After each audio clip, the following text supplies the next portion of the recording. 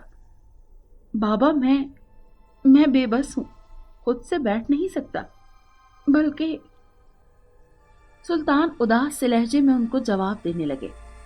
اچھا یہ بات ہے، بابا نے یہ کہتے ہوئے پھر جھک کر سلطان کا ہاتھ پکڑ کر جھٹکے سے اپنی جانب کھینچا۔ سلطان کے منہ سے زوردار کراہ نکل گئی۔ بابا سلطان کی تکلیف سے بے پرواہ تھے۔ انہوں نے پیچھے سے سلطان کی قمیض اٹھائی اور ان کی ریڑھ کی ہڈی پر مالش کرنے لگے۔ میں یہ دیکھ کر حیران رہ گئی کہ وہ مادہ تیل کی مانند چکنا تھا۔ 2-3 ہاتھ مارنے کے بعد بابا نے سلطان کے گھٹنوں پر، ٹانگوں پر بھی زور زور سے دوائی والے ہاتھ کو رگڑا، اور پھر انہوں نے عجیب حرکت کی اور میرے منہ سے بے ساختہ چیخ نکل گئی۔ اس چیخ میں سلطان کی چیخ بھی شامل تھی۔ انہوں نے پتھروں سے 2 ضربیں سلطان کی کمر کے نچلے حصے میں لگائیں اور ایک ایک ضرب اس کے گھٹنوں پر لگائی۔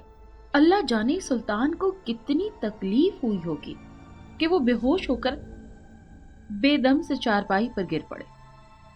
میں بری طرح رونے لگی۔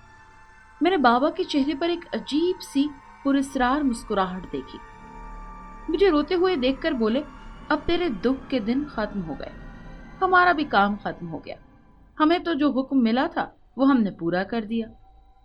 بابا یہ آپ نے کیا کیا؟ سلطان کی ہڈیاں تو نہیں توڑ دی؟ وہ بے ہوش ہو گئے ہیں، میں نے روتے ہوئے پوچھا۔ یہ اب تو دیکھتی رہ کہ کیا ہوا ہے اور کیا نہیں، بابا نے بے نیازی سے کہا اور اپنا تھیلا اٹھا کر تیز قدموں سے باہر کی جانب لپکے۔ بابا کے جانے کے بعد میں لپک کر سلطان کی جانب بڑھی اور انہیں زور زور سے آوازیں دینے لگی۔ سلطان عجیب انداز سے جھٹکے سے سانس لے رہے تھے۔ منوس بڈھے، تو نے کیا کر دیا میرے شوہر کے ساتھ؟ میں غصے اور رنج کی کیفیت میں چیخ رہی تھی۔ باہر کی جانب گئی، گلی میں جھانکا تو بابا کا نام و نشان نہیں تھا۔ میں سلطان کے پاس بیٹھی زور زور سے رو رہی تھی۔ تبھی وہ سفید بلی میرے پاس آ گئی اور بے چینی سے چارپائی کے ارد گرد چکر کاٹتی ہوئی میاؤں میاؤں کرنے لگی۔ چل دفع ہو یہاں سے، تو نے میرا دماغ خراب کر رکھا ہے، میں نے زور سے اسے جھڑکا۔ میں ادھر پریشان بیٹھی تھی، ادھر میرا بچہ رو رو کر ہلکان ہوا جا رہا تھا۔ میری سمجھ میں نہیں آ رہا تھا کہ کیا کروں، کدھر جاؤں، کس کو بلاؤں۔ پھر سوچا کہ جا کر اس کو گود میں اٹھا لاتی ہوں۔ دوسرے کمرے میں گئی تو دیکھا کہ سفید بلی بستر پر چڑھی فاخر کے پاس بیٹھی ہے۔ مجھے دیکھا تو چھلانگ لگا کر بستر سے اتر کر بھاگ گئی۔ میں نے فخر کو گود میں اٹھا کر سینے سے لگایا تو وہ چپ ہو گیا۔ پھر بھاگتی ہوئی سلطان کے پاس آئی۔ اب ان کی سانسیں تو ٹھیک ہو گئی تھی لیکن ان کا جسم کانپ رہا تھا۔ پھر دیکھتے ہی دیکھتے انہیں تیز بخار ہو گیا۔ میں قرآنی آیات پڑھ کر ان پر دم کرنے لگی۔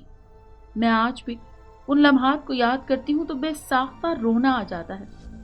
میں بچے کو گود میں لیے سلطان کے پاس بیٹھی تھی اور اللہ سے گڑ گڑا کر دعائیں کر رہی تھی۔ پھر میں نے دیکھا کہ سلطان کو پسینہ آنا شروع ہو گیا۔ اتنا زیادہ پسینہ، نہ صرف ان کے کپڑے بلکہ بستر کی چادر بھی گیلی ہو گئی۔ میں نے دوپٹے سے سلطان کا چہرہ صاف کیا اور یہ اطمینان ہو گیا کہ بخار اتر رہا ہے۔ سلطان کا جسم نارمل ہو گیا۔ تب انہوں نے آنکھیں کھولی، میری جانب دیکھا اور بولے، امیرن تم رو کیوں رہی ہو؟ اس جملے کے ساتھ ہی انہوں نے غیر ارادی طور پر اپنی سیدھی رکھی ٹانگ ہلائی۔ میں نے یہ خوشگوار حیرت انگیز منظر دیکھا اور مارے خوشی کے میرے منہ سے چیخ نکل گئی، سلطان آپ نے اپنی ٹانگ ہلائی ہے؟ کیا؟ انہوں نے بھی حیرت سے کہا اور ارادتاً اپنی ٹانگ ہلائی تو وہ ہلنے لگی، گویا اس مفلوج اور مردہ ٹانگ کو زندگی مل گئی تھی۔ سلطان نے دونوں ٹانگیں پیٹ کی جانب موڑی تو وہ مڑ گئی۔ ارے ہاں، انہوں نے پرمسرت لہجے میں کہا اور خود سے اٹھنے کی کوشش کی، اور ذرا سی کوشش کے بعد وہ اٹھ کر بیٹھ گئے۔ سلطان آپ ٹھیک ہو گئے ہیں، بابا نے آپ کا علاج کر دیا۔ میں نے بچے کو ایک ہاتھ میں منتقل کیا اور سلطان کے گلے لگ کر ہم دونوں ہی رونے لگے۔ پھر میں نے سلطان کے پھیلے ہوئے ہاتھوں میں فخر کو تھمایا۔ سلطان نے اس کا منہ چوما، اسے سینے سے لگایا اور میں نے وضو کر کے شکرانے کے نفل ادا کیے۔ پھر سلطان چلنے پھرنے لگے۔ ہم اس پراسرار فقیر بابا کے بارے میں سوچتے تو کچھ سمجھ میں نہیں آتا کہ وہ کون تھا، کہاں سے آیا اور کس نے اسے کہا کہ ہمارے حالات ایسے ہیں۔ سارا خاندان خوش تھا، لوگ سلطان کی صحت یابی کی مبارکباد دینے آ رہے تھے۔ ہم نے بابا کے بارے میں کسی کو نہیں بتایا اور نہ ہی یہ بتایا کہ یہ معجزہ ایک دم رونما ہو گیا۔ سلطان کی صحت یابی میرے لیے زندگی کی سب سے بڑی خوشی تھی۔ ایک دن میں نے مبارکباد کی آئی ہوئی مٹھائی کا ایک ٹکڑا سفید بلی کے آگے ڈالتے ہوئے کہا، لے تو بھی منہ میٹھا کر، میں بہت خوش ہوں۔ اس بلی نے مٹھائی بھی کھا لی۔ کمال کی بلی تھی۔ دوسری خوشی مجھے یہ ملی کہ اللہ نے شادی کے 10 سال کے بعد آپا کی گود ہری کر دی۔ اللہ نے انہیں پیاری سی بیٹی دی تھی۔ ان دنوں حالانکہ غربت تھی لیکن میں بہت خوش رہتی تھی۔ سلطان اب چھوٹا موٹا کام کرنے لگے تھے۔ کچھ نہ ہونے سے ان کی کم آمدن بھی میرے لیے بہت کچھ تھی۔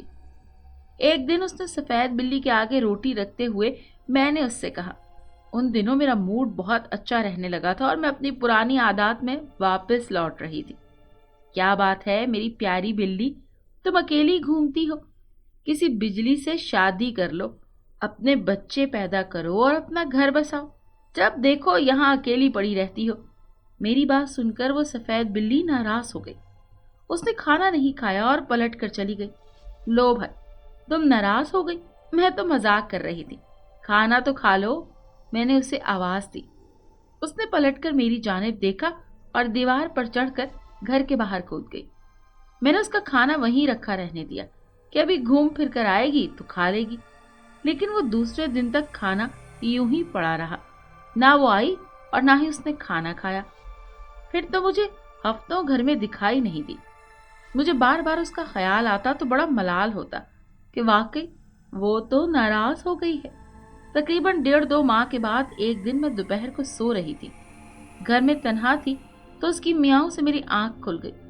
وہ میرے تکیے کے پاس تھی، شاید مجھے جگا رہی تھی۔ میں نے خوشی اور محبت سے اس کو ہاتھ لگانا چاہا تو وہ پھرتی سے بستر سے اتر گئی۔ مسلسل میاؤں میاؤں کر رہی تھی۔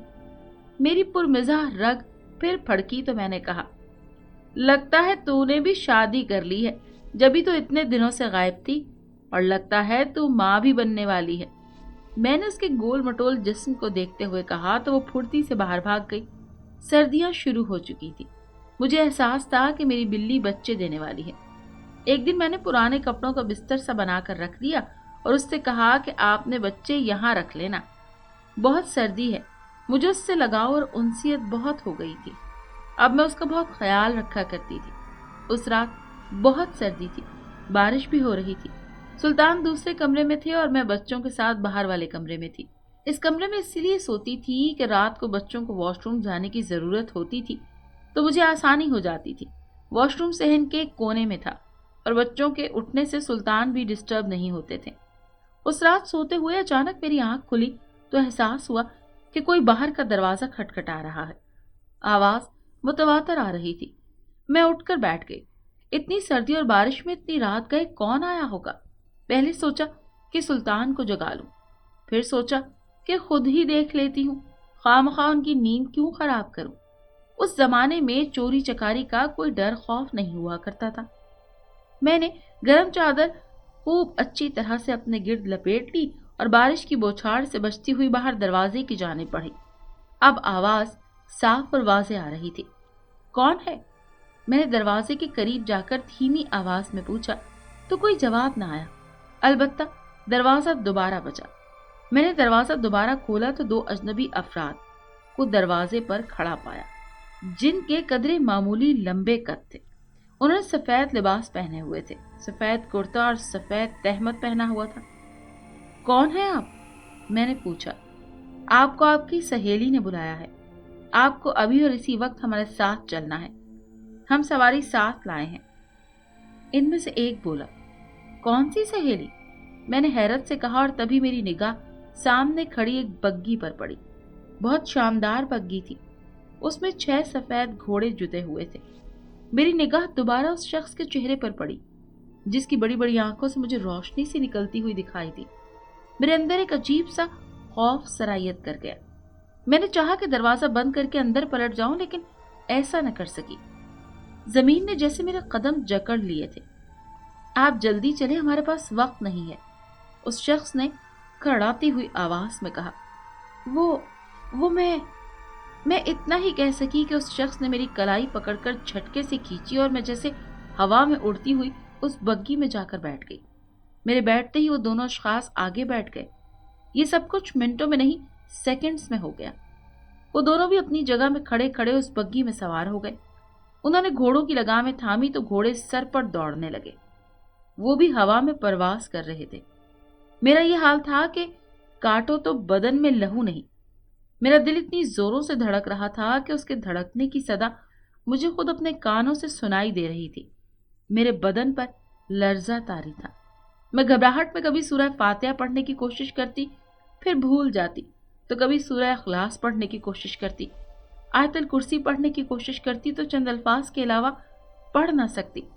میں یہ زیر لب پڑھنے کی کوشش کر رہی تھی، تبھی ایک شخص بولا، خاتون آپ گھبرائیں مت، ہم آپ کو کوئی نقصان نہیں پہنچائیں گے، بلکہ آپ تو ہماری مہمان ہیں اور ہم مہمان نوازی کرنا خوب جانتے ہیں۔ مہمان نواز ہیں تو ہمارے انبیاء کی سنت ہے۔ مجھے کس نے بلایا ہے؟ اس کے منہ سے یہ ساری باتیں سننے کے بعد میری کچھ ہمت بندھی تو میں نے ڈرتے ڈرتے اس سے پوچھا، آپ کی سہیلی نے۔ اس نے جواب دیا، پھر بولا، آپ شاید انہیں بھول گئی ہیں، لیکن انہیں آپ یاد ہیں۔ وہ ہماری شہزادی ہیں اور ہم ان کے خادم ہیں۔ آپ ان سے ملیں گی تو انہیں پہچان جائیں گی۔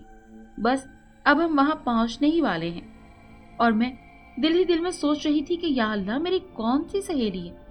میری تو کوئی بھی سہیلی شہزادی نہیں ہے، بلکہ میری تو کوئی خاص سہیلی ہے ہی نہیں۔ یہ سب مجھے بہت پراسرار سا لگ رہا تھا۔ ڈر بھی تھا اور فطری تجسس بھی تھا۔ اور پھر وہ بگی رک گئی۔ آئیے، تشریف لے آئیے، اس نے کہا تو میں گئی۔ اطراف میں دیکھا تو میری حیرت کی انتہا نہ رہی۔ ایک گھنے جنگل میں کھڑی تھی، ہر جانب بڑے بڑے درخت اور ہر سو اندھیرا پھیلا ہوا تھا۔ یا اللہ، یہ مجھے کہاں لے آئے ہیں؟ یہ کون لوگ ہیں؟ یہ اجنبی مرد، ان کے کیا ارادے ہیں؟ اور میں کیوں چلی آئی ان کے ساتھ؟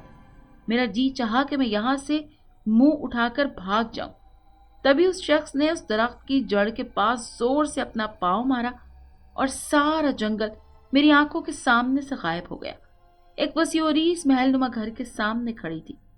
گیٹ پر دربان کھڑے تھے اور مشعلیں جا بجا روشن تھی۔ آئیے، بنا خوف و خطر چلی آئیے، اس شخص نے آگے قدم بڑھاتے ہوئے کہا، اور میں حیران پریشان اس کے پیچھے چل دی۔ اس وقت تو حقیقتاً میں چکرا گئی تھی اور مجھے یقین ہو چلا تھا کہ میں غیر مرئی مخلوق کے چنگل میں گرفتار ہو گئی ہوں۔ اندر داخل ہوئی تو کافی عورتیں جو ساری کی ساری زرق برق لباس میں ملبوس تھیں مجھے آتی دکھائی دی، لیکن میری جانب کسی نے توجہ نہیں دی۔ یہاں کافی چہل پہل اور رونق تھی۔ تبھی سامنے سے ایک عمر رسیدہ عورت کو آتے ہوئے دیکھا۔ اس نے بھی قیمتی لباس اور زیورات زیبدن کیے ہوئے تھے۔ وہ ہماری جانب ہی آ رہی تھی۔ میرے قریب آ کر بولی، شہزادی صاحبہ کی کنیز خاص برقیہ آپ کو خوش آمدید کہتی ہے اور آپ کی خدمت میں سلام پیش کرتی ہے۔ ہمارا کام پورا ہو گیا ہے۔ برقیہ، اب آپ مہمان کو سنبھال لیں۔ اس نے برقیہ نامی اس عورت کو مخاطب کرتے ہوئے کہا، ابھی آپ کا کام ختم نہیں ہوا، آپ شہزادی کے حکم کا انتظار کریں۔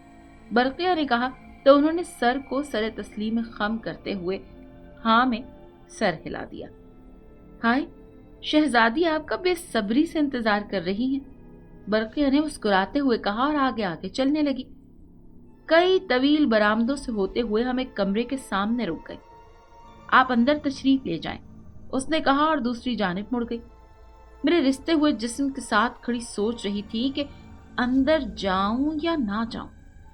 امیرن، ہم آپ کے منتظر ہیں۔ میرے کانوں میں ایک نہایت میٹھی اور سریلی آواز آئی۔ میں سمجھ گئی کہ یہ آواز میرے کمرے کے اندر سے آئی ہے۔ تب میں نے ہمت کر کے لکڑی کا نفیس دروازہ کھولا تو وہ بے آواز کھلتا چلا گیا۔ میں اندر داخل ہو گئی۔ میں نے اپنے آپ کو ایک وسیع اور شاندار کمرے کے اندر پایا۔ سامنے ہی ایک حسین اور قیمتی چھپرکٹ بچھا تھا اور اس پر ایک انتہائی حسین و جمیل لڑکی بیٹھی ہوئی تھی۔ سفید دودھ جیسی بے داغ رنگت، بڑی بڑی نیلی آنکھیں اور سیاہ لمبے اور گھنے بال۔ آئیے امیرن، وہ مسکراتی ہوئی نگاہوں سے میری جانب دیکھتے ہوئے بولی، اور میں حسن بے تحاشا کے سحر میں کھوئی تھی۔ حقیقت تو یہ تھی کہ میں نے اپنی زندگی میں اس سے زیادہ حسین عورت نہیں دیکھی تھی۔ کیا آپ کو ہم سے ملنے کی خوشی نہیں ہے؟ اس کی میٹھی آواز نے پھر مجھے چونکا دیا۔ میں اس کے سحر سے باہر آ گئی۔ اچھا آپ بیٹھیں تو صحیح، ہم آپ کو پوری بات سمجھاتے ہیں۔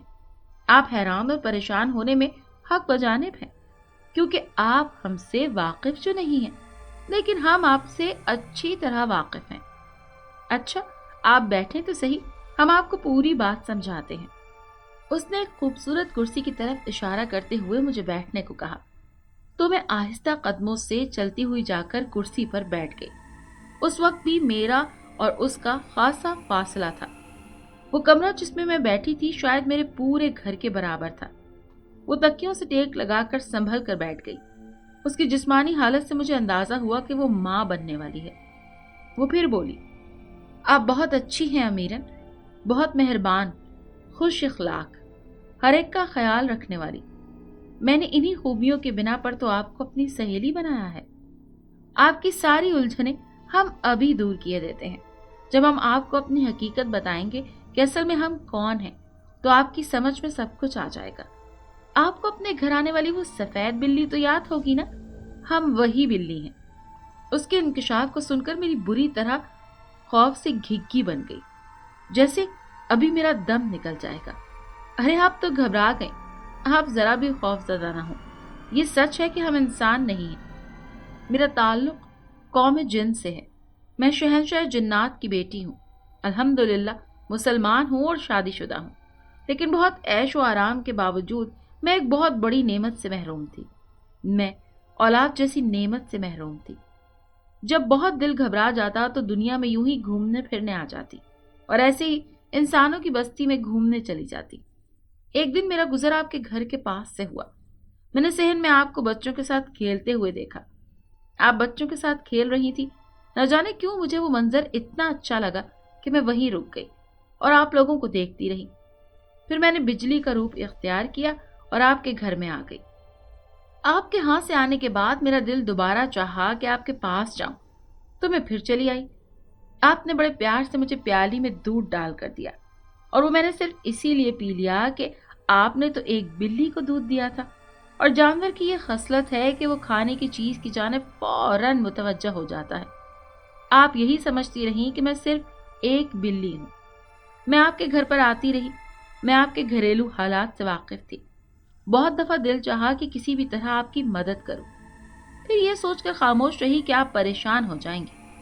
مجھے آپ کے بچے بہت اچھے لگتے تھے، اور میں انہیں کھیلتا ہوا دیکھ کر خوش ہوتی تھی۔ آپ مجھ سے باتیں کرتی تھی۔ ایک مرتبہ آپ نے کہا تھا نا کہ میرے بچے نہیں ہیں، تو میں بہت روئی تھی۔ ایک مرتبہ آپ نے مجھے مشورہ دیا کہ میں کسی بلے کے ساتھ شادی کر لوں، بچے پیدا کروں، تب بھی میں بہت دکھی ہوئی تھی۔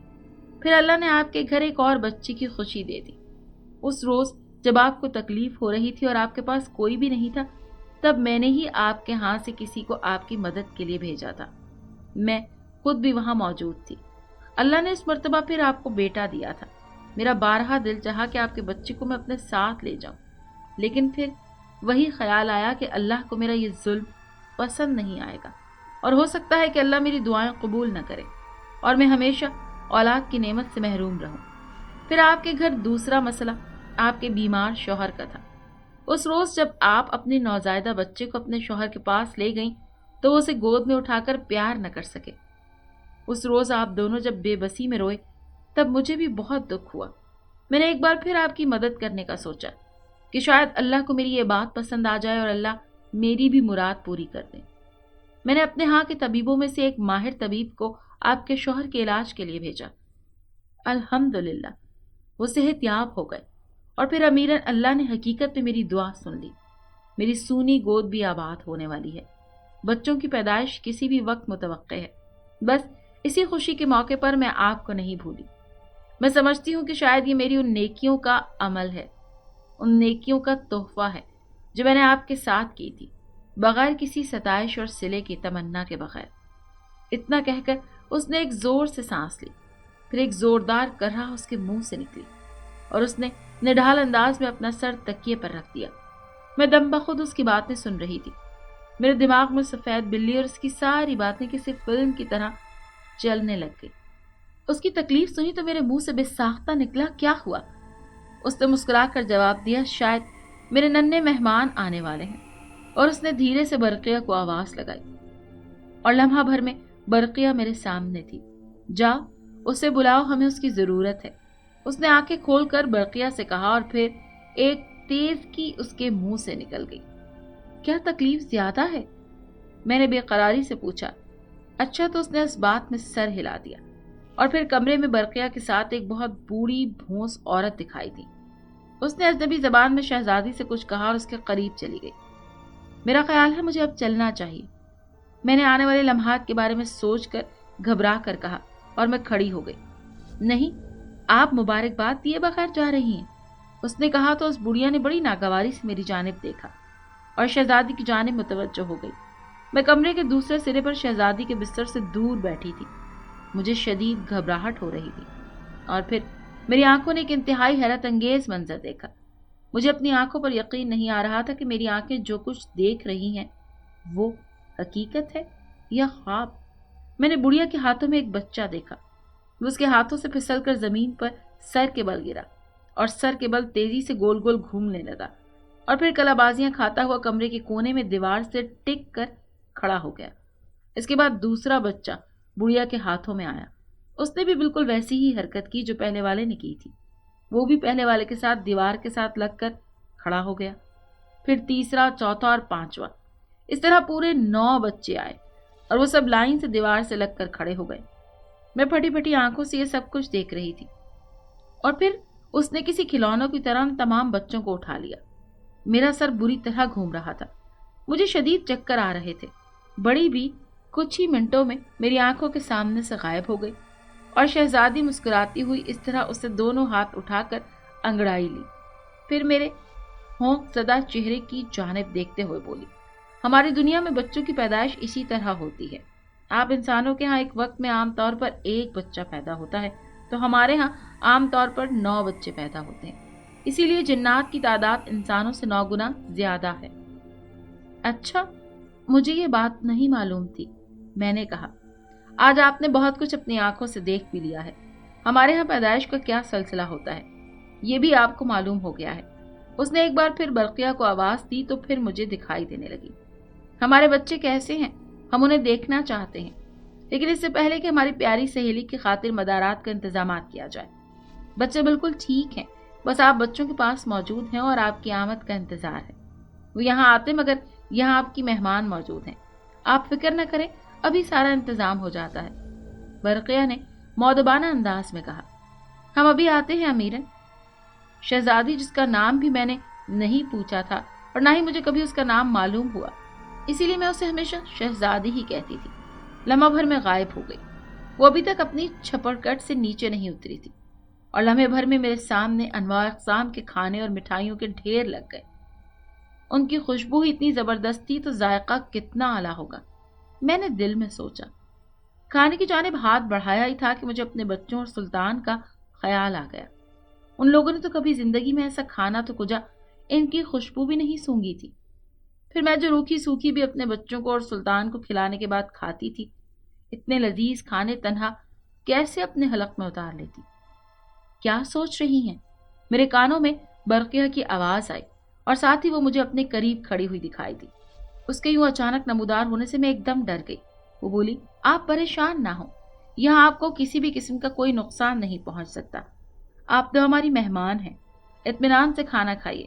لیکن اب بھی میں نے کھانے کی جانب ہاتھ نہیں بڑھایا تو وہ بولی، کچھ اور چاہیے؟ میں نے نفی میں سر ہلا دیا۔ دیکھیے، اگر آپ نے کچھ نہیں کھایا تو ہماری بے عزتی شمار کی جائے گی۔ وہ دراصل میرے بچے اور شوہر، میں نے مارے شرم کے جملہ ادھورا چھوڑ دیا۔ میں اس سے یہ نہیں کہہ سکتی تھی کہ میرے بچوں اور شوہر نے آج تک ایسے کھانوں کی خوشبو بھی نہیں سونگھی، تو میں ان کے بغیر یہ کیسے کھا سکتی ہوں؟ تب وہ چند لمحوں کے انتظار کے بعد بولی، برائے مہربانی آپ یہاں سے کھانے کی کوئی چیز اپنے ساتھ لے جانے کی کوشش بھی مت کیجیے گا۔ یہاں سے صرف وہی چیز لے جائی جا سکتی ہے جو آپ کو تحفتاً دے دی جائے، لیکن ہم معذرت چاہتے ہیں، اگر آپ کی خواہش ہو بھی تو ہم کھانے کی کوئی چیز آپ کو دے نہیں سکتے۔ کیوں؟ میرے منہ سے بے ساختہ نکلا۔ اس کی وجہ میں آپ کو بتانے سے قاصر ہوں، اس نے کہا، اور میری نگاہوں کے سامنے سے غائب ہو گئی۔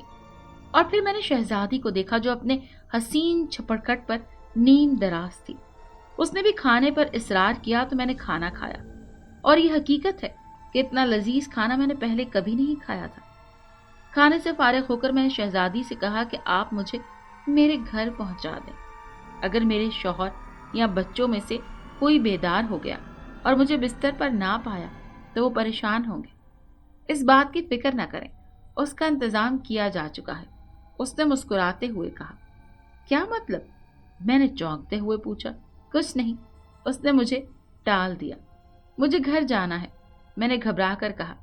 میں اس کے اس جملے سے ڈر گئی تھی جو اس نے ابھی کہا تھا۔ پتہ نہیں اس نے کیا انتظام کیا ہے۔ لگتا ہے آپ کو ہم سے مل کر اور ہمارے یہاں آ کر خوشی نہیں ہوئی۔ آپ خوش نہ ہو لیکن ہم بہت خوش ہیں۔ یہ ہماری آخری ملاقات ہے، اب ہم آئندہ کبھی نہیں ملیں گے، لیکن آپ کو میں خالی ہاتھ نہیں بھیجوں گی۔ میرے تحائف آپ کو ہمیشہ اس ملاقات کی یاد دلاتے رہیں گے۔ پھر اس نے برقیہ کو آواز دی۔ برقیہ پھر دکھائی دینے لگی۔ اب اس کے ہاتھ میں مجھے ایک تھال دکھائی دے رہا تھا، اس میں سونے کے زیورات رکھے تھے اور ایک مخمل کی تھیلی تھی۔ ہماری سہیلی کو ان زیورات سے سجا دو، شہزادی نے کہا، اور 1 منٹ میں ہی مجھے اپنے گلے، کانوں اور ہاتھوں میں سونے کے بھاری زیورات دکھائی دینے لگے۔ برقیہ نے وہ مخمل کی تھیلی میری جانب بڑھا دی۔ یاد رہے، آپ یہ زیور 24 گھنٹے سے پہلے نہیں اتاریں گی۔ اگر میری بات مان گئیں تو زیادہ فائدے میں رہیں گی۔ پھر اس نے برقیہ کو اشارہ کیا تو وہ غائب ہو گئی۔ اس نے مجھے اتنے تحائف دیے تھے اور میں تو فقیر تھی، میرے پاس تو اسے دینے کے لیے کچھ بھی نہ تھا۔ ہمارے ہاں جب کسی کے ہاں پہلا بچہ پیدا ہوتا ہے تو بچے کے لیے اور ماں کے لیے کپڑے وغیرہ لے کر جاتے ہیں۔ میں نے شرمندگی کے احساس سے گردن جھکا لی۔ اچانک میری نگاہ میرے ہاتھ کی انگلی میں پڑے چاندی کے چھلے پر پڑی، جو کافی عرصے سے تقریباً اب کالا ہی ہو چکا تھا۔ میں نے جھٹ وہ چھلا اپنی انگلی سے اتارا اور اس کی جانب بڑھایا کہ میرے پاس اس کے علاوہ تمہیں تحفے میں دینے کے لیے تو کچھ بھی نہیں ہے۔ اس نے اپنے چھپرکٹ سے ہی اپنا ہاتھ دراز کیا اور میرے ہاتھ سے وہ چھلا لے لیا۔ اس کے چہرے پر بڑی انوکھی چمک پھیل گئی، اس کے لب مسکرانے لگے اور مجھے دیکھنے میں اس قدر محب ہو گئی جیسے وہ کوئی بہت قیمتی شے ہے۔ اس کی اس محبیت سے فائدہ اٹھاتے ہوئے میں نے سامنے رکھے ہوئے کبابوں کے تھال سے 2 کباب اٹھا لیے اور ہاتھ دوپٹے کے اندر کر لیا۔ میں برقیہ کی تنبیہ بھول گئی۔ مجھے اس بات پر حیرت ہو رہی تھی کہ شہزادی ایک دفعہ بھی چھپرکٹ سے نیچے نہیں اتری اور نہ ہی میرے قریب آئی۔ برقیہ بھی مجھ سے فاصلے کی بات کر رہی تھی۔ پھر برقیہ آئی اور میں واپسی کے لیے اس کے ہمراہ ہو گئی۔ میں طویل برآمدوں اور راہداریوں سے ہوتی ہوئی گیٹ تک آ گئی۔ اسی وقت اس ساری عمارت میں چراغاں ہو رہا تھا۔ بہت سے لوگ آتے جاتے دکھائی دینے لگے، ایک خوشی میں مگن تھے، لیکن میری جانب کسی نے توجہ نہیں دی۔ گیٹ پر مجھے وہی دونوں آدمی دکھائی دیے۔ باہر کھڑی بگی میں میں بیٹھ گئی اور پھر پتہ نہیں شاید مجھے نیند آ گئی۔ میرے کانوں میں اللہ اکبر کی آوازیں آئیں تو میں اٹھ کر بیٹھ گئی۔ لمحہ بھر میں ہی مجھے سب کچھ یاد آ گیا۔ سونے سے پہلے میں بگی میں سوار ہوئی تھی اور اب اس وقت میں اپنے گھر میں بستر پر موجود تھی۔ میں نے ارد گرد نگاہیں ڈالی تو بستر پر بچے سو رہے تھے۔ میں نے اپنے ہاتھوں اور کلائیوں پر نگاہ ڈالی، گلے اور کانوں کو ہاتھ لگایا، وہاں زیورات موجود تھے۔ اگر میں زیورات کو نہ دیکھتی تو گزری باتوں کو محض خواب سمجھتی۔ مجھے اس مخملی تھیلی کا خیال آیا، وہ میرے سرہانے رکھی تھی۔ میں بے تحاشا خوش تھی۔ فجر کی اذان ہو چکی تھی اور میں ابھی تک نماز کے لیے بستر سے نہیں اٹھی تھی۔ سلطان بیدار ہو چکے تھے اور مسجد میں نماز کی ادائیگی کے لیے جا رہے تھے۔ مجھے یہ دیکھنے کے لیے کہ میں بیدار ہو گئی ہوں یا نہیں، انہوں نے کمرے میں جھانکا۔ مجھے بیٹھے ہوئے دیکھا تو بولے، نماز نہیں پڑھنی کیا؟ ابھی تک کیوں نہیں اٹھی ہو؟ لیکن میرے اوپر نگاہ پڑی تو چلتے چلتے رک گئے اور بولے، امیرن، یہ کیا؟ تمہارے پاس یہ زیورات کہاں سے آئے؟ سب کچھ بتا دوں گی، پہلے آپ نماز پڑھائیں ورنہ جماعت نکل جائے گی۔ لیکن یہ سب کہاں سے؟ مارے تجسس کے ان کے قدم جم گئے۔ سلطان، آپ نماز پڑھ کر آئیں تو صحیح، میں سب کچھ بتا دوں گی۔ میں نے خوشی سے سرشار لہجے میں کہا تو سلطان تیز تیز قدموں سے باہر چلے گئے۔ میں نے اٹھ کر آئینے میں اپنا جائزہ لیا۔ اس میں بہت حسین دکھائی دے رہی تھی۔ پھر وضو کیا اور نماز پڑھی۔ سلطان جماعت ختم ہوتے ہی بھاگ کر گھر لوٹ آئے۔ وہ سخت ہیجان کی کیفیت میں مبتلا تھے۔ تب میں نے آج سہائے ستہ میں ساری کہانی سنا دی۔ میری بات سننے کے بعد سلطان نے غصے سے ایک دم کھڑے ہو کر بولا، جھوٹ مت بولو امیرن، کیا تم نے مجھے بچہ سمجھ رکھا ہے جو یہ کہانی سنا کر بہلا رہی ہو؟ سچ سچ بتاؤ، تمہارے پاس یہ زیورات کہاں سے آئے ہیں؟ کہانی پر یقین اس لیے نہیں کروں گا کہ فخر رات میں اٹھا تھا، وہ بہت رو رہا تھا۔ اس کے رونے کی آواز سن کر میں یہاں آیا تو تم اسے کاندھے سے لگائے چپ کروا رہی تھی، اور تم نے مجھ سے کہا تھا میں اسے سنبھال لوں گی، آپ جا کر سو جائیں۔ اور ذرا دیر میں وہ سو گیا تو میں اپنے بستر پر جا کر لیٹ گیا۔ میں آپ سے جھوٹ کیوں بولوں گی؟ اللہ گواہ ہے، میں بالکل سچ کہہ رہی ہوں۔ یہ دیکھیں، اس نے مجھے یہ بھی دیا ہے۔ یہ کہہ کر میں نے مخملی تھیلی انہیں دکھائی۔ سلطان نے جھپٹنے کے انداز میں میرے ہاتھ سے تھیلی چھین لی۔ اسے کھول کر دیکھا تو مارے حیرت کی ان کی آنکھیں پھٹی کی پھٹی رہ گئیں۔ اس میں سونے کی اشرفیاں تھیں اور چند ہیرے بھی تھے۔ سچ سچ بتا دے امیرن، کیا تیرے ڈاکوؤں سے تعلقات ہیں اور انہوں نے تجھے یہ سب چیزیں دی ہیں؟ مارے غم کے سلطان کی آواز رند گئی۔ اف میرے اللہ، سلطان میں آپ کو کیسے سمجھاؤں؟ میں نے بے چارگی سے چھت کی جانب دیکھا اور میری آنکھوں سے آنسو چھلک پڑے۔ میں مانتا ہوں امیرن کہ میں نے تمہیں کوئی سکھ نہیں دیا، لیکن یہ بھی حقیقت ہے کہ میں نے تجھ سے بے پناہ محبت کی ہے۔ میں تجھ سے اس بے وفائی کی توقع نہیں کر سکتا۔ یہ کہہ کر سلطان پھوٹ پھوٹ کر رونے لگے۔ میری سمجھ میں نہیں آ رہا تھا کہ میں کیا کروں، کس طرح سلطان کو اپنی وفا کا یقین دلاؤں، کیسے یقین دلاؤں کہ وہ جو کچھ سمجھ رہے ہیں ایسا کچھ بھی نہیں ہے۔ پھر مجھے ان انوکھے کبابوں اور ذائقہ دار خوشبو والے کبابوں کا خیال آ گیا جو میں اپنے ہاتھ میں وہاں سے اٹھا لائی تھی، اور بگی میں بیٹھتے ہی میں نے انہیں اپنے دوپٹے کے پلو سے باندھ لیا تھا۔ آپ کو میری بات کا یقین نہیں آ رہا؟ یہ دیکھیں، میں وہاں سے 2 کباب بھی اپنے ساتھ لائی ہوں۔ آپ کے اور بچوں کے بغیر میرے حلق سے نوالا بھی نہیں اتر رہا تھا۔ یہ کہتے ہوئے میں نے دوپٹے کا پلو پکڑتے ہوئے اس میں لگی گرہ کھولنے لگی۔ وہ کھلتے ہی ہمارے ناکوں میں ایک بہت بری بدبو کا بھپکا ٹکرایا۔ ایسا لگا جیسے میرا دوپٹہ انسانی فضلے سے لتھڑا ہوا ہے۔ میں نے اسے خود سے دور کر کے کمرے میں اچھال دیا۔ تبھی مجھے برکیا کی تنبیہ یاد آئی۔ اس نے مجھے منع کیا تھا کہ میں یہاں سے کھانے کی کوئی بھی چیز اپنے ساتھ نہیں لے جا سکتی۔ اس کے منع کرنے کی وجہ اب میری سمجھ میں آئی تھی۔ ہماری دنیا میں آتے ہی ان کبابوں کا یہ حشر ہو جانا تھا۔ یہ سب کیا ہے؟ سلطان نے پوچھا تو میں نے انہیں برکیا کی بات بتا دی۔ سلطان اب چپ بیٹھے تھے، کچھ بھی نہیں بول رہے تھے۔ دن کا اجالا پھیل چکا تھا، بچے ابھی تک سو رہے تھے۔ میں نے سلطان سے کہا، شہزادی نے مجھ سے کہا تھا کہ 24 گھنٹوں سے پہلے یہ زیورات اپنے جسم سے مت اتاروں، لیکن آپ اتنے ناراض ہو رہے ہیں، اسی لیے میں انہیں اتار دیتی ہوں۔ یہ کہہ کر میں نے سارے زیورات اتار کر بستر پر رکھ دیے۔ سلطان ہاتھوں میں چوڑیاں اور کڑے اٹھا کر دیکھنے لگے، اور ان کی جیسے ہی مجھ پر نگاہ پڑی تو وہ بری طرح چونک گئے۔ ان کے منہ سے آواز نہیں نکل رہی تھی۔ ان کی یہ حالت دیکھ کر میں نے پوچھا، سلطان کیا ہوا؟ تم نے ابھی تو یہ زیورات اتار کر رکھے ہیں، لیکن تمہارے جسم پر ویسے ہی زیورات دوبارہ آ گئے ہیں۔ سلطان کی بات سن کر میں نے جھٹ گلے اور کانوں کو ہاتھ لگایا، اپنی کلائیوں کو دیکھا تو میں بھی دنگ ہو کر رہ گئی۔ وہ تمام زیورات جو میں اتار چکی تھی میرے سامنے ڈھیر کی صورت میں پڑے تھے، اور ویسے ہی دوسرے زیورات میرے جسم پر موجود تھے۔ سلطان، یہ سب کیا ہے؟ میں خود فکر مند لہجے میں بول پڑی۔ سلطان چند لمحے تک سکتے کے عالم میں مجھے تکتے رہے، پھر آگے بڑھ کر مجھے گلے سے لگا لیا اور بولے، تم ٹھیک کہہ رہی تھی، مجھے معاف کر دو، میں نے تم پر شک کیا، ایک بےہودہ الزام لگایا۔ لیکن اتنا کہہ کر وہ ایک گہری سانس لے کر خاموش ہو گئے۔ لیکن کیا؟ میں نے تیزی سے کہا۔ لیکن اب مجھے یقین آ گیا ہے کہ تم جو بھی کچھ کہہ رہی ہو وہ سارا معاملہ سچ ہے، بے حد پراسرار لگ رہا ہے۔ وہ زیور جو تم اتار چکی ہو ویسے ہی زیورات تمہارے جسم پر دوبارہ آ گئے۔ وہ شہزادی نہیں چاہتی تھی کہ تم یہ زیورات اتار دو۔ میں نے سوچا کہ پھر یہ زیورات خود سے الگ کر دوں۔ پہلے والے زیورات کے ساتھ رکھ ہی رہی تھی، پھر وہی حیرت انگیز بات ہوئی کہ ویسے ہی زیورات میرے بدن پر پھر سے موجود تھے۔ میں بے حد خوش تھی۔ بے حد بھاری سے 3 سیٹ میرے سامنے تھے۔ میں اگر یہ ضرورتاً اتار کر اپنے پاس ہی رکھوں تو 24 گھنٹوں میں میرے پاس نہ جانے کتنے کلو سونا اکٹھا ہو جاتا۔ لیکن اچانک مجھے شہزادی کی تنبیہ یاد آ گئی کہ ان زیورات کی پراسراریت تھی، یا اللہ جانے کیا بات تھی۔ شاید اس لیے مجھے شہزادی نے 24 گھنٹوں سے پہلے یہ اتارنے کے لیے منع کیا تھا۔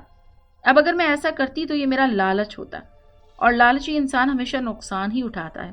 ویسے بھی مخملی تھیلی میں میرے پاس سونے کی اشرفیاں اور چند ہیرے موجود تھے۔ میں نے سلطان سے بہت سی ضروری باتوں پر ڈسکس کیا، اور بچوں کے بیدار ہونے سے پہلے ہی میں نے تمام چیزوں کو حفاظت سے رکھ دیا اور چھپا کے گرم چادر کو اچھی طرح اپنے گرد لپیٹ دیا۔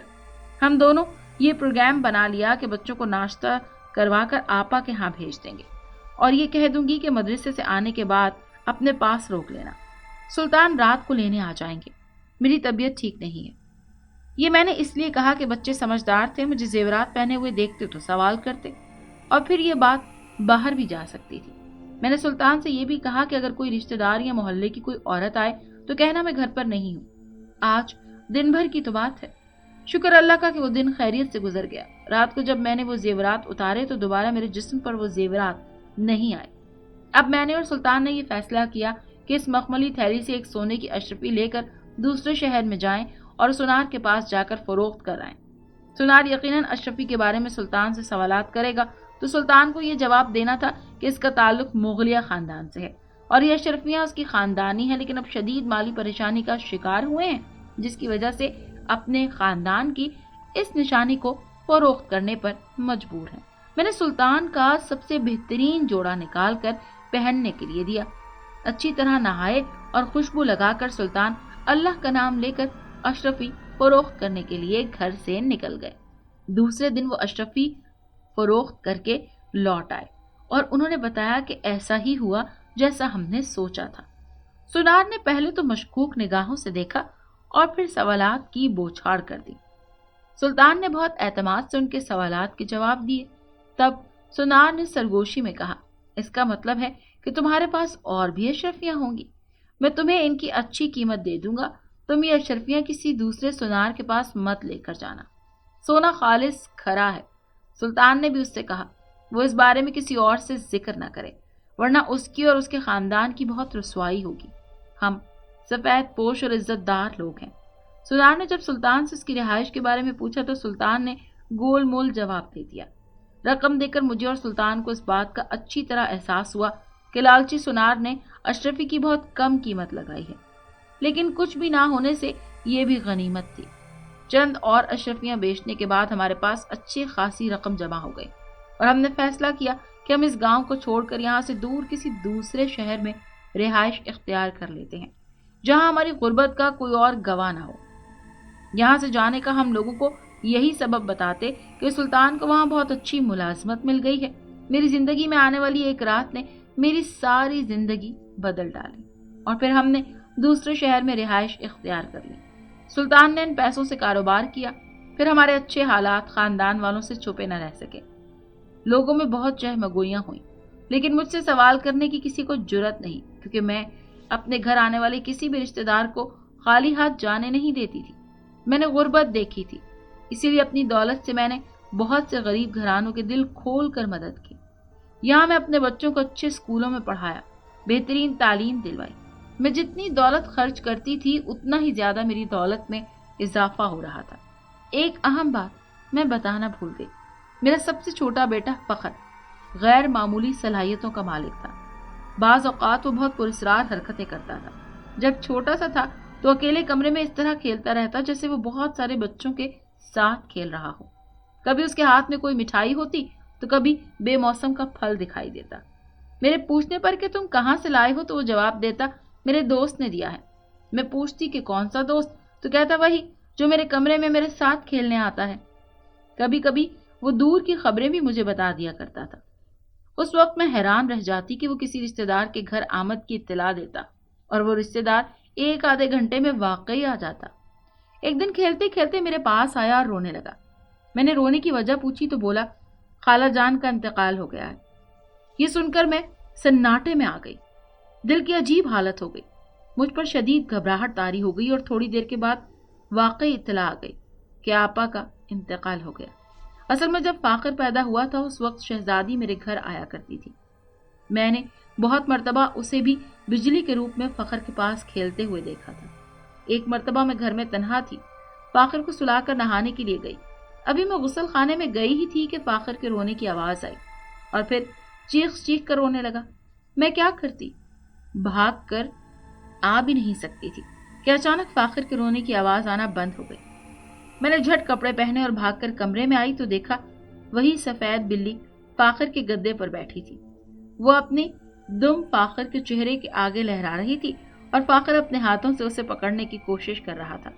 وہ ہنس رہا تھا، کھیل رہا تھا۔ لمحے بھر کو تو یہ منظر دیکھ کر میں سکتے میں آ گئی، پھر آگے بڑھ کر بلی کو بھگا دیا اور فاخر کو گود میں اٹھا لیا۔ میری گود میں آنے کے بعد بھی فاخر کی نگاہیں بلی کے اوپر ہی تھی اور اس کی جانب جھک رہا تھا، لیکن جیسے جیسے فاخر بڑا ہوتا گیا اس نے پیش گوئیاں کرنی بند کر دی، لیکن وہ بہت گمسم رہنے لگا۔ اس نے بڑی سی داڑھی رکھ لی تھی اور 5 وقت کی نماز باجماعت پڑھنے لگا تھا۔ میں اپنی زندگی کے سب سے بڑے سہانے سے اس وقت گری جب ایک رات سلطان اور فاخر روڈ ایکسیڈنٹ میں انتقال کر گئے۔ پھر کاروبار دوسرے بیٹوں کے ہاتھ میں آ گیا۔ میرے پاس اب بھی وہ مخملی تھیلی ہے اور اس میں اشرفیاں اور ہیرے موجود ہیں اور زیورات جو اس رات شہزادی نے مجھے پہنا کر بھیجے تھے، جو 1 سے 3 ہو گئے تھے۔ میری ابھی اتنی عمر ہو گئی ہے، میں نے اپنے سب بچوں کی شادیاں کر دی ہیں۔ کاروبار بہت پھل پھول رہا ہے، سب لوگ خوش ہیں۔ میں سوچتی ہوں کہ نہ جانے کب اللہ کے گھر سے بلاوا آ جائے اور وہ سونے کی اشرفیاں اور میرے زیورات میرے بچوں کے ہاتھ میں آ جائیں۔ وہ میں کسی کو بھی نہیں دینا چاہتی ہوں کہ کاش ایک بار اور شہزادی سے ملاقات ہو جاتی اور میں تہ دل سے اس کی اس مہربانی اور عنایت کا شکریہ ادا کرتی۔ سلطان اور فخر کی دنیا سے جانے کے بعد میرا بھی دنیا میں دل نہیں لگتا ہے۔ سلطان کے بعد تم وہ دوسری ہستی ہو جس کے سامنے میں نے اپنی زندگی کے اتنے بڑے راز سے پردہ اٹھایا ہے۔ اب تم ہی مجھے مشورہ دو کہ میں ان زیورات اور اشرفیوں کا کیا کروں۔ دادی امیرن نے بات ختم کر کے اس طرح لمبی سانس لی کہ تھک کر سر کو تکیے پر ٹکا دیا، جیسے وہ بہت لمبی مسافت طے کر کر آ رہی ہوں۔ اور ایک لحاظ سے یہ ٹھیک بھی تھا، انہوں نے اپنے ماضی کا بہت طویل سفر طے کیا تھا اور میں سحر زدہ ہو کر ان کی دلچسپ داستان سننے میں محو تھی۔ میرے لبوں سے ایک لفظ بھی نہ نکل سکا۔ بہت دیر تک خاموشی چھائی رہی، پھر میں نے پوچھا، دادی ایک بات تو بتائیں، ماضی کا وہ راز جو آپ نے آج تک کسی اور کے آگے بیان نہیں کیا، میرے سامنے اسے کیسے پردہ اٹھا دیا؟ میری بات سن کر دادی نے چونک کر سر اٹھایا، پھر وہ میری جانب تکنے لگی۔ ان کی آنکھیں جیسے میری آنکھوں میں پڑھی جا رہی تھی۔ مجھے دادی کی آنکھوں میں ایک سحر، ایک انوکھی چمک اور روشنی دکھائی دی۔ پھر ان کے لب عجیب سے انداز میں مسکرا دیے۔ تب میں نے گھبرا کر نگاہیں جھکا لی۔ کیا ہوا؟ ڈر گئی؟ دادی نے سرگوشی میں پوچھا تو میں نے سر جھکائے جھکائے نفی میں جواب دیا۔ اگر آپ کو یہ کہانی اچھی لگی ہے تو اسے لائک کیجیے اور ہمارے چینل کہانی محل کو سبسکرائب کیجیے۔ اور ہاں، اگر آپ کے کسی دوست، رشتہ دار یا بہن کے ساتھ خدا نخواستہ اس طرح کا کوئی بھی واقعہ پیش آیا ہے تو ہمیں کامنٹ سیکشن میں اس کے بارے میں ضرور بتائیے۔